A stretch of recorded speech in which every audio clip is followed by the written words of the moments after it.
अपने जीवन में उस नाम को जोड़ दो, अपने जीवन में उस नाम को ऐसे जोड़ दो कि सोते उठते खाते पीते जागते हर समय आपको वही नाम आपके मन में घूमता रहे, चलता रहे। महाराज, अगर भगवान मिलना ही होता तो जंगल में जाने से अगर भगवान मिलते तो जंगल में न जाने कौन कौन पशु रहते हैं, उनको आज तक तो नहीं मिले। इसलिए अगर भगवान को प्राप्त करना है तो अपने मन में उस मां के नाम को रमा दो। खाते पीते उठते बैठते जागते सोते उस मां के नाम का नित्य प्रति जाप करते रहो।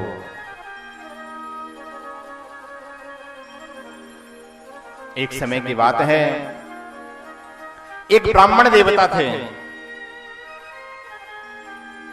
और वो ब्राह्मण देवता नित्य प्रति पूजा करने के लिए जाते थे। जब उन्होंने अपनी ब्राह्मणी को देखा तो कहने लगे, अरे तू कभी भगवान का नाम नहीं लेती है, तो ऐसा कर, तू जो भी काम करती है ना उस भगवान को, नारायण को समर्पित कर दिया कर। क्या कहा? उस नारायण को तो अपना हर एक कार्य को समर्पित कर दिया कर। तो ब्राह्मणी बड़ी प्रसन्न हुई, कुछ भी काम घर में करती तो कहती नारायण अर्पणमस्तु।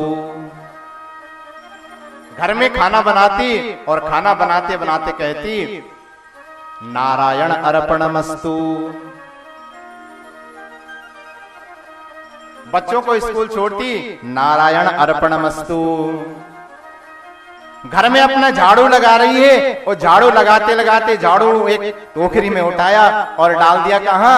कूड़े इसमें, और कह दिया नारायण अर्पणमस्तु। इतने में वहां से नारद जी गुजर रहे थे।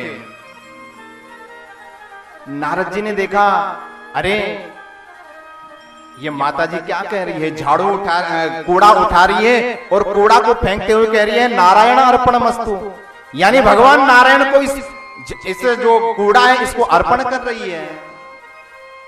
तो नारद जी वहां पर आए और नारद जी ने उस ब्राह्मणी को एक जोर से क्या मारा? बोलते क्यों नहीं? क्या? एक जोर से थप्पड़ मार दिया। और उस ब्राह्मणी ने कहा उस थप्पड़ के लिए कि नारायण अर्पणमस्तु। वो थप्पड़ भी भगवान को अर्पण कर दिया। नारद जी बोलने लगे, अरे ये तो अजीब है। और वहां से जब नारद जी धीरे धीरे चलने लगे, वैकुंठ में पहुंचे और वैकुंठ में क्या देखते हैं? भगवान अपनी सरसैया पर बैठे हुए हैं और भगवान के गाल में 5 अंगुलियों के निशान छपे हुए हैं। नारद जी पूछने लगे, हे प्रभु, आपके गाल में ये अंगुलियों के निशान कहां से आए? बोले, आप ही ने तो दिया, आप ही ने तो मारी। बोले, मैंने मारी? कैसे? बोलो, जो भक्त है ना वो मेरी सच्ची भक्त है, वो जो मुझे अर्पण करती है मैं उसे ग्रहण कर देता हूं। उसने मुझे तूने मुझे ब्राह्मणी को थप्पड़ मारा, उसने मुझे अर्पण कर दिया। वो थप्पड़ से ब्राह्मणी को नहीं, मेरे को आकर के लग गया। इसलिए हमें भी अपनी दिनचर्या में क्या करना चाहिए? उस भगवान को अर्पण कर देना चाहिए। वो भगवान आपकी हर मनोकामना, हर इच्छा आपकी जरूर पूरी करेंगे और आपके दी हुई हर वस्तु अवश्य ग्रहण करेंगे। लेकिन मन में विश्वास होना चाहिए। इसी प्रकार सूत जी कहते हैं, हे शौनकादृशियों, इसी प्रकार जीव के कल्याण के 4 साधन हैं, 4 मार्ग हैं। श्रोतव्य कीर्तितव्यश्च ध्याये पूजस्य नित्यदा।